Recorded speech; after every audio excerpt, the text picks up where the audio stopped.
I was raised in a Baptist church until I was 16 years old. We went to church Sunday morning, Sunday night, Wednesday night. We did outreach programs like at nursing homes and juvenile detention centers and children's hospitals, reading the Bible cover to cover, baptized, the whole bit.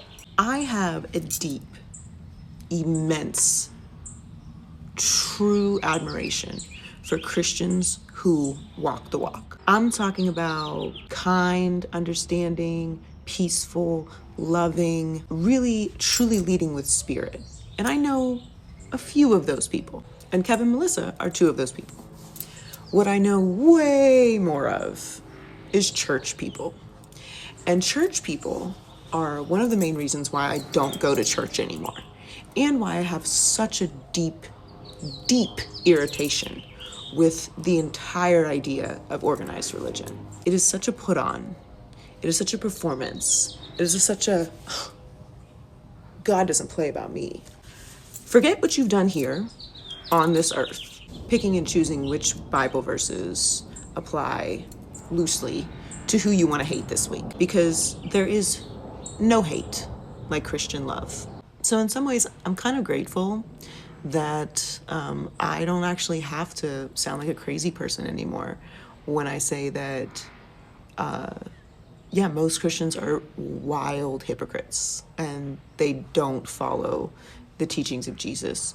And it really has just become a club to judge other people and say that you're going to heaven for doing that. When I hear Joy Taylor talk about church, faith, and the things she says shaped her when she was younger, I think it opens up a bigger conversation that a lot of people keep dancing around. So let me start right there. If your reason for walking away from God is because you saw people in church acting fake, being hypocritical, or not living up to what they were preaching, then you already started from the wrong foundation. Your relationship with God was never supposed to be based on somebody else's performance. That was never the assignment. Your walk is your walk. Their failures, their flaws, and their inconsistencies do not cancel out what God requires from you personally. And I think that is where a lot of people get it twisted. They make other people the excuse. They say, well, I saw this in church, or those church people did this, or they were judging me, and somehow that becomes the reason they disconnected from faith altogether. But the truth is,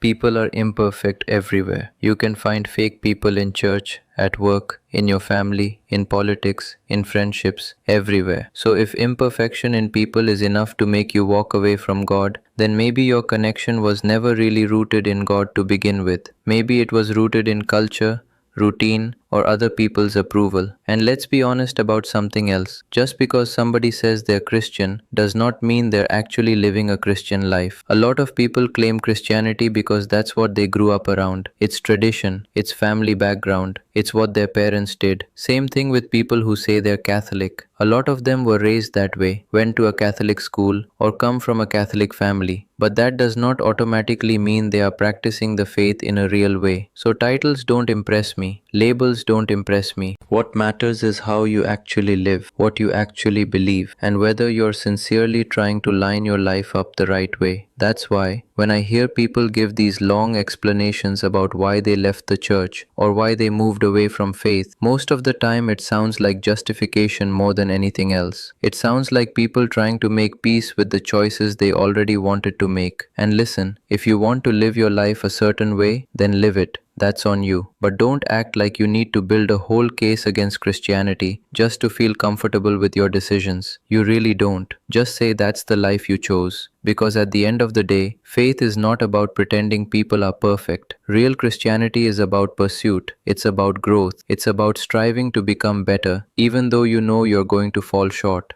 That's the part a lot of people miss. Nobody is saying a believer is going to be flawless. Nobody is saying once you come to God, you never mess up again. That's not real life. People stumble. People make mistakes. People have seasons where they get distracted, weak, or off course. But the beauty of it is that you can return, you can repent, you can get back in alignment. That's why salvation is personal, it's individual. This is not about winning a popularity contest with people. This is about whether you are sincerely trying to become a better version of yourself and whether you are submitted to something greater than your own feelings. And when people are raised with some kind of spiritual foundation, a lot of that never really leaves them. It may get buried for a while. Life may pull them in different directions. They may rebel, question things, or go through confusion. But if they really received it, they know where to go when they need truth. They know where to turn when life starts exposing the emptiness of everything else. That's why the foundation matters. That's why what gets planted in you early matters. Now, let me say this too. Just because you were raised in one church, one denomination,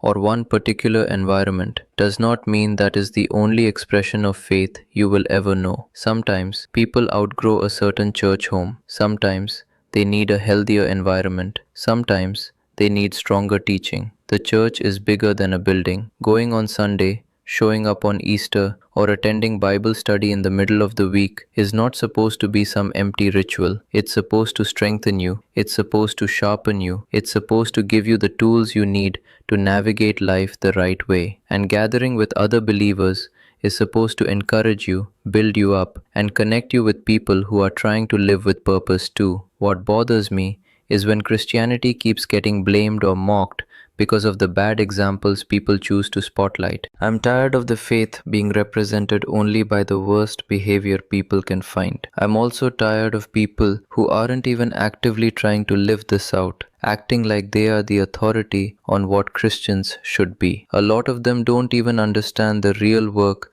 believers are doing quietly every day. There are people genuinely turning back to God right now. There are people changing their habits, cleaning up their lives, seeking peace, seeking discipline, seeking truth. They've realized money alone doesn't fulfill them. Success alone doesn't fulfill them. Attention, relationships, status, none of that is enough by itself. And that doesn't mean having money is wrong. It doesn't mean success is evil. It doesn't mean enjoying life is a problem. But you still have to know the difference between right and wrong. You still have to answer for how you live. That part does not go away. So before I go too far reacting to what Joy Taylor is saying, I want the full context. I want to hear the complete message before I draw the final conclusion, because context matters. But one thing I do know already is this: nobody should use broken people as an excuse to abandon truth.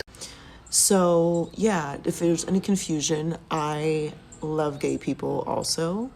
I don't care if the result of that is me going to whatever hell you have imagined for me and them to go to.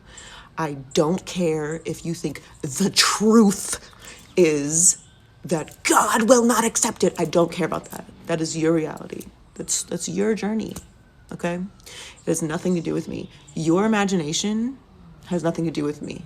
It does not apply to my reality. In conclusion, fuck off and whine and complain about how I'm following a false god and Kev is a false prophet and we'll find out. I guess we will. And here's the tea, baby. We're all gonna find out. And according to you, you could be a piece of shit your entire life and God's gonna reward you for it. I guess that's why so many people do turn to religion.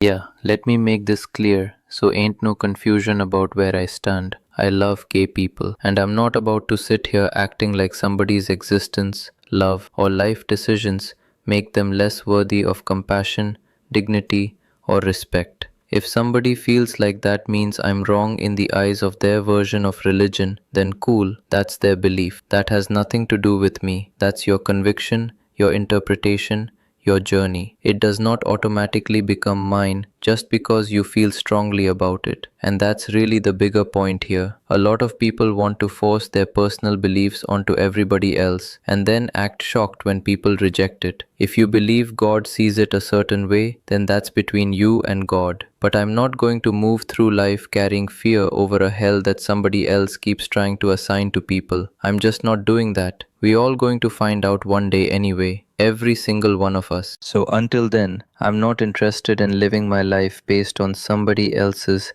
spiritual imagination. And another thing, it's always funny how some people talk about religion like it automatically makes them morally superior, even when their own behavior says otherwise. According to some folks, you can treat people terribly, judge everybody, act self righteous your whole life, and still expect a reward at the end of it. Maybe that's exactly why religion becomes attractive to certain people. As far as Joy Taylor goes, I'm not making this personal. I'm not here to tear her down as a person. That's not the point. I'm only speaking on what she put out publicly and the conversation she chose to have out loud. From what she said, she made it very clear where she stands, and honestly, that's her choice. That's how I see it. Y'all can say what you want, but that's my take.